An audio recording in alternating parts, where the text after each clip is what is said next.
Assalamualaikum, saya Dr. Ula Kamal. Kita ketemu lagi di video berikut ini. Sebelumnya saya mau tanya, pernah gak sih ngedengar orang yang udah pernah kena COVID, udah dinyatakan sembuh oleh dokter, PCR-nya udah negatif, tapi orang tersebut masih mengeluh merasakan gejala-gejala COVID. Jangan-jangan orang ini kena yang namanya long COVID atau COVID yang memanjang.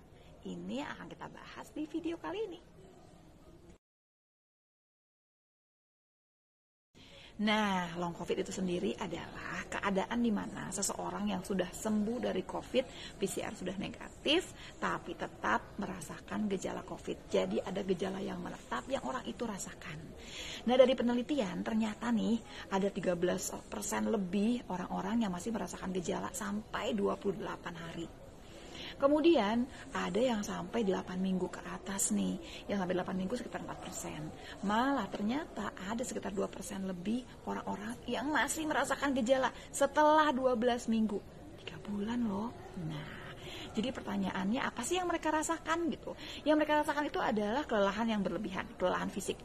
Kayak gimana? Maksudnya gini, sebelum kena COVID, mereka kerja dari pagi sampai sore sampai malam barangkali ya, nggak masalah. Sekarang setelah kena COVID, baru ketemu sore aja kayaknya udah capek banget. Padahal yang dikerjakan juga gitu-gitu aja, nggak berat-berat amat ya. Bukan yang banting tulang, bukan ya. Kemudian juga sesak nafas atau nafasnya pendek. Jadi kalau ngomong kayak saya gini, tiba-tiba langsung yang kayak nggak bisa nafas gitu ya, susah narik nafasnya. Oke, kemudian bisa nyeri sendi, bisa nyeri dada. Nah, atau barangkali kayak anosmia. Jadi bisa mencium tapi penciumannya udah nggak sempurna. Kalau yang kuat banget barangkali kayak minyak kayu putih kecium, tapi kalau udah parfum nggak terlalu kecium gitu. Ini adalah gejala-gejala yang menetap. Yang pasti kehidupannya mereka, kualitas hidupnya itu nggak sama dengan sebelum dia COVID. Karena kalau udah sembuh balik lagi dong. Ternyata ini enggak. Oke. Ternyata orang-orang yang kena COVID baik ringan maupun berat, dua-duanya bisa punya peluang kena yang namanya long COVID. Tapi memang ada resiko. Jadi resiko ini akan meningkat gitu ya kalau misalkan satu, orangnya perempuan. Kok gitu ya, nggak tahu. Pokoknya berdasarkan penelitian. Yang kedua, usianya di atas 55 tahun.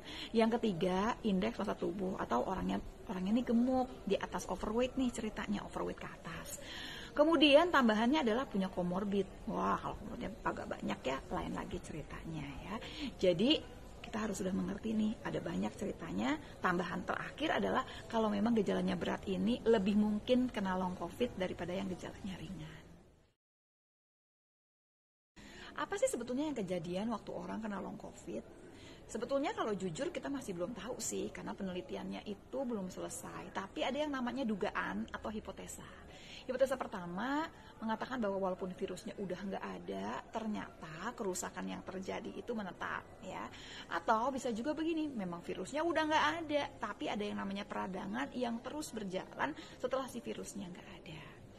Oke, kalau kita udah tahu ini semua, sebetulnya yang penting tuh apa sih? Gini, pentingnya adalah kita harus bisa membedakan antara orang yang long COVID, ya, sama orang yang memang sudah sembuh dari COVID dan kena COVID lagi atau reinfeksi. Bedanya di mana? Oh, bedanya jelas sekali. Karena yang long COVID ini, karena virusnya udah nggak ada, dia tidak menularkan. Jadi nggak masalah nih gitu ya, walaupun dia masih ada rasa gejalanya ya. Sementara kalau orang yang memang udah sembuh tapi terus kemudian kena COVID lagi, dia menularkan. Kita mesti hati-hati. Cara bedainnya gimana? Pertama, memang sudah dipastikan orangnya sudah pernah negatif, betul-betul memang sudah dinyatakan sembuh, terus kemudian positif lagi. Berarti larinya ke arah yang reinfeksi ya. Yang kedua adalah orang-orang gitu ya, yang tiba-tiba gejalanya timbul gejala akut, demam lagi gitu ya, yang tadinya udah nggak ada nyeri sendi, nyeri lagi sekarang. Jadi semua tuh ada gejala akut yang kemudian dia rasakan juga.